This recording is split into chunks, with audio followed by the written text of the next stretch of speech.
Well, hello everybody. Today I'm going to show you all how whenever you run into I got a Smok Primus Kooper 300, but eventually your tank will get to the point where it just spins and spins. It will not tighten up. So I'm going to show you today how to fix that real quick. So here we go. First thing you do is you got to take your tank off, which it should spin off, no problem. Let's get your tank off there. Set your tank aside. Set the light down there so you get a little bit of. Oh shit! Not down there. My bad. Little light malfunction, that's all good. Put the camera down where it's got to be. Yum. Alright, so there we go. I'll start recording now. Okay, so then you take your smallest metric Allen wrench and loosen your bolts. You get a little magnetic tray which helps to keep the stuff in, but you want to take your bolts out. One, I always take them out of the cross pattern. One in that corner, one in that corner.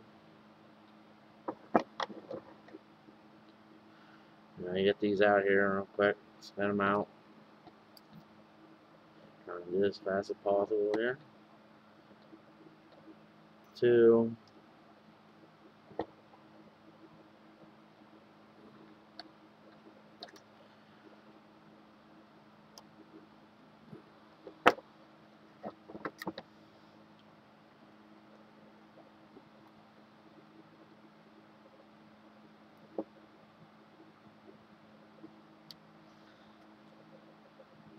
3.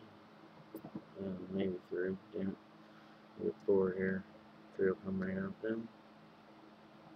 Okay, get your 4 screws out. They're Allen keys, of course. Your smallest metric. After you got those 4 out, put them in my middle magnetic dish, so of course, really I'm not freaking out because I lost it. Then when you pop it out, just be careful because your wire's right there, as you can see. I'll try to get it as close as I can to the camera. Your wire's right here where it's connected. And then you got like the black wire goes in and it's soldered onto a piece, as you can see. Like, I don't know if you can see it right there or not. But what you want to do is you want to get your vice grips, get the tiniest vice grips you can get.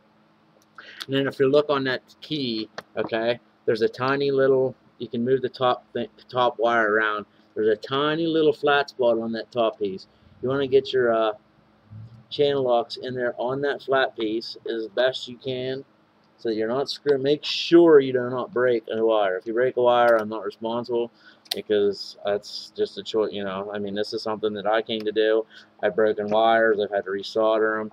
You might have to, if you can't solder, you have to pay somebody. You have to pay in the butt. But once you get a good grip on that, then I take my tank, which you don't like to use my good tanks. So I take a tank, like for example, this just RDA, and I will screw it on as tight as I can get it. Pop the top off.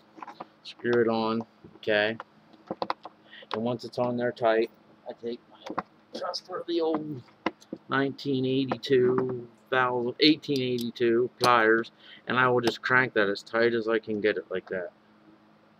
And hopefully it's tightening that up there.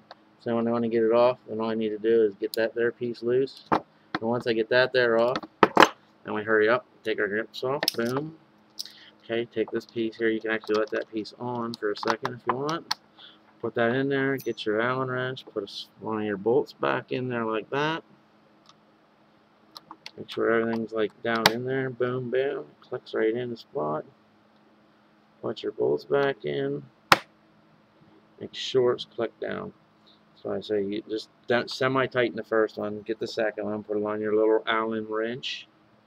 Make sure you get the right size, because if you strip this out, well, SOL, and I'm sorry, but no, that's one of the gambles I guess you take of doing this crap yourself. But I'm just telling you, so for head's sake, so nobody gets, I don't get any complaints. So, oh, you didn't tell me you're going to strip out a bolt if I did it this way. At least you know what you're getting yourself into. And then you get the top second on there, bam, get that top corner in there. Screw your second one down. Make sure you keep your Allen wrenches as straight as possible. Damn it. Keep it straight, like I said. And that one will get in there any second now, unless I miss the hole. Okay, that one's in. Take your third one. Put it in back yonder. Over here. In this distance. And yeah, you don't need to like really crank these like overly tight. So you can just put your wrench in there and like free spin it around. And once it's like down in countersunk, you can see here. I'll show you real quick. Got one more to go. Get them in there. Boom. I'm gonna get this other front one in just to make sure it's nice and tight and snug and everything's looking all dandy, pretty. Little. You want to take the batteries out, which, you know, depends on what you're doing. If you know what you're doing, you're not gonna screw anything up. I'd recommend taking the batteries out. I mean, that's only common sense. Alright, now you got your 4 screws back in. Want to make sure they're snug. Go back around. 1. Okay, get diamond pattern. 2. Diamond pattern. See, because then look, that one there was tight, but now it's loose. So that's up. Okay, and then the back one, that's snug. Okay, so you're all good. Okay, take your crappy RDA off that you know that you don't need anymore, that you use just for tightening it. And when you screw your sub ohm back on, as you see, voila, it's tight. Won't tighten right back up or spawn.